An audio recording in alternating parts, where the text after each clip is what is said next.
Good morning guys, welcome back my YouTube channel भारतीय lecture study.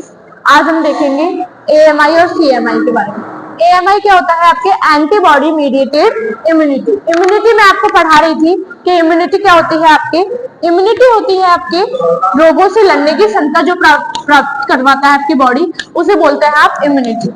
यानी कि रोग प्रतिरोधक जो क्षमता प्राप्त करवाएगा आपकी बॉडी में, यानी कि रोगों से लड़ने की जो क्षमता प्राप्त करवाता है उसे आप बोलते हैं इम्यूनिटी।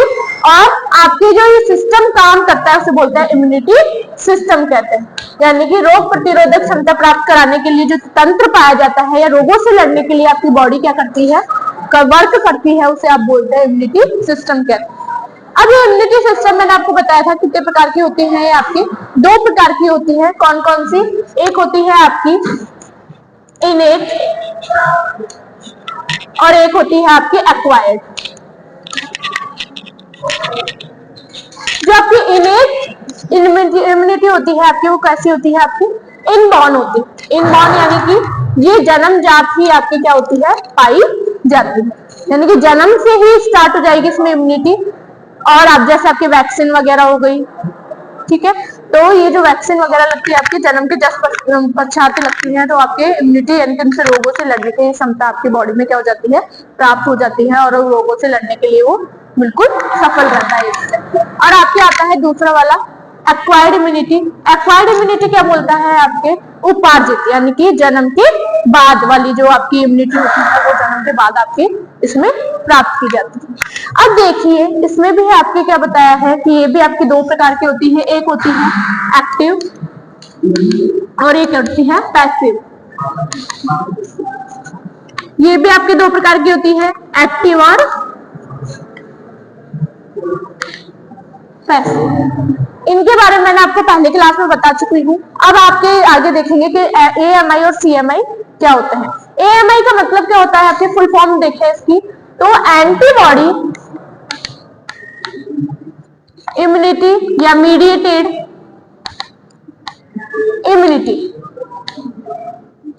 ये जो एंटीबॉडी इम्यूनिटी है आपके या एंटीबॉडी मीडिएटेड इम्यूनिटी है, ये क्या बोलती है आपकी कि आपकी बॉडी में पहले से ही क्या उपस्थित होता है, एंटीबॉडी उपस्थित होती है। और एंटीबॉडी पर आकर एंटीजन क्या होता है, चिपकते हैं। अब ये जो एंटीबॉडी होती है आपके, ये एंटीबॉडी किसका निर्माण करती है? आपके बी कोशिकाओं का, या फिर आपके किसका निर्माण करेंगी? एंटीबॉडी बी कोशिकाओं का निर्माण करेंगी। ये जो बी लिम्फोसाइट सेल्स होती हैं, ये आगे जाकर क्या होती हैं, विभाजित होती है। यानी कि आपको स्टार्टिंग से मैं आपको बताना चाहूँ तो आपकी बॉडी में पहले से क्या उपस्थित है, एंटीबॉडी उपस्थित है। जैसे ही आपकी एंटीबॉडी एंटीजन के संपर्क में आई, एंटीजन के संपर्क में आई, मैंने आपको पहले ही बताया है कि आपके एंटीजन के ऊपर कौन जुड़ता है, एंटीबॉडी आकर जुड़ती है। और एंटीबॉडी जैसे ही एंटीजन पे आके जुड़ेगी तो आप रोगों से मुक्त हो जाएंगे। तो आपके एंटीबॉडी ही, जैसे नाम से पता चल रहा है, एंटीबॉडी मीडिएटेड इम्यूनिटी, यानी कि आपकी बॉडी में पहले से ही एंटीबॉडी उपस्थित है। एंटीबॉडी पर क्या आकर चिपकते हैं आपके, क्या किसके संपर्क में आती है एंटीबॉडी? एंटीजन के संपर्क में आती है। एंटीजन के संपर्क में आते ही ये आपके इसमें उपस्थित क्या होती है, पहले से ही बी लिम्फोसाइट सेल्स उपस्थित होती है।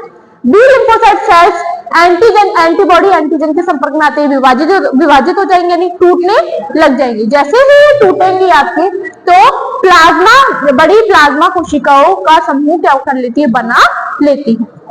अब बड़ी प्लाज्मा कोशिकाओं का समूह बनाने के बाद जैसे ही प्लाज्मा कोशिकाओं का समूह बनता है, ग्रुप बनता है, और ग्रुप बनते बनते आपकी क्या बना लेती है, आपके एंटीबॉडी का निर्माण करने लग जाती है। और एंटीबॉडी जैसे ही आपकी बॉडी में बनती है तो ये एंटीबॉडी किस में ट्रांसफर कर दी जाती है, ब्लड में ट्रांसफर कर दी जाती है। जैसे ही ब्लड में ट्रांसफर होती है एंटीबॉडी, तो एंटीजन से क्या कर लेती है, बॉन्डिंग कर लेती है। और बॉन्ड करते ही आपके रोगों से लड़ने की क्षमता प्रदान करती है।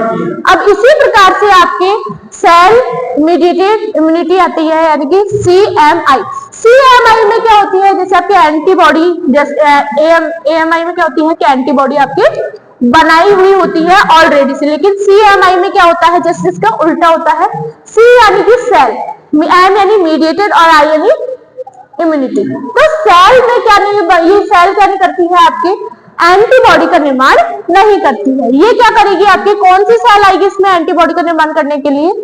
टी लिम्फोसाइट सेल्स आएंगी। ये जो टी लिम्फोसाइट सेल्स होती हैं ये क्या करती है आपके फिर एंटीबॉडी का निर्माण करेंगी, और ये एंटीबॉडी किस पे जाके चिपक जाएंगे, आपके किससे बॉन्ड बना लेंगे, किससे आपके संपर्क में आएंगे, आपके एंटीजन से संपर्क में आएंगे, और एंटीजन से संपर्क में आने ही आपकी बॉडी से क्या करता है, रोगों से लड़ने की क्षमता प्रदान करवाता है, और आप क्या हो जाता है, रोग मुक्त हो जाते हैं। अब आपके शॉर्ट में मैंने आपको बताया कि जो सीएमआई होता है ये कितने प्रकार के होते हैं, आपके 3 प्रकार के बताए गए हैं। कौन कौन से?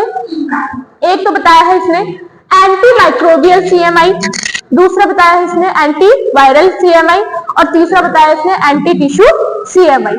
अब आगे मैं इसके बारे में बताना चाहूँ कि इनके अगर मैं डिफ्रेंशिएट करूँ एएमआई और सीएमआई में क्या अंतर है, तो एएमआई को क्या बोलेंगे आप, एएमआई में वही क्या पाया जाता है, इसमें संग्राहक जो पदार्थ पाया जाता है वो क्या पाया जाता है, प्रोटीन, पॉलीसेकेराइड और लिपिड पाया जाता है। लेकिन आपके सीएमआई में क्या पाया जाता है, ओनली फॉर प्रोटीन पाया जाएगा। आपके एएमआई में लिपिड्स भी उपस्थित होते हैं, सैकेराइड्स भी उपस्थित होते हैं और प्रोटीन भी उपस्थित होता है, लेकिन आपके सिर्फ सीएमआई में क्या उपस्थित होगा, ओनली फॉर प्रोटीन ही उपस्थित होता है। और आपकी इसकी जो टाइमिंग होती है, लिमिटिंग टाइमिंग होती है, वो टाइमिंग क्या होती है, ये कुछ मिनटों से कुछ घंटों तक ही रहेगी। लेकिन आपके सीएमआई में क्या होता है, 24 घंटे के अंदर अंदर ये क्रिया, 18 से 24 घंटे के अंदर अंदर ये क्रिया पूरी हो जाती है। लेकिन बहुत तेजी से क्या होती है, सीएमआई की क्रिया संपन्न होती है। क्यों? क्योंकि इसमें क्या पाई जाती है, बहुत सारी सेल्स पाई जाती है जो ज्यादा से ज्यादा टी लिम्फोसाइट सेल्स का क्या करती हैं, निर्माण करेंगे। टी लिम्फोसाइट सेल्स जैसे ही निकलेंगी तो एंटीबॉडी निर्माण करेगी, और एंटीबॉडी एंटीजन पे क्या करती है, चिपक जाती है और रोगों से लड़ने की क्षमता प्रदान करवाती है। और इसमें क्या बताया इसने कि जो ट्रांसफर करता है, क्या ट्रांसफर करेगा, आपके सीरम एंटीबॉडी को क्या करता है, ट्रांसफर करेगा। ये आपके सेल्स को क्या करता है, ट्रांसफर करता है। नाम से ही पता चल रहा है कि इसका एंटीबॉडी है तो एंटीबॉडी को ही ट्रांसफर करेगा, और इसमें ये सेल है तो सेल को ही ट्रांसफर करता है। इस प्रकार से हमने आज देखा है कि सीएमआई और एएमआई क्या होता है। Thank you so much guys. अगर आपको क्लास पसंद आई हो तो लाइक करें, शेयर करें, सब्सक्राइब करें, और कोई भी डाउट हो तो कमेंट बॉक्स में कमेंट जरूर करें। Thank you so much.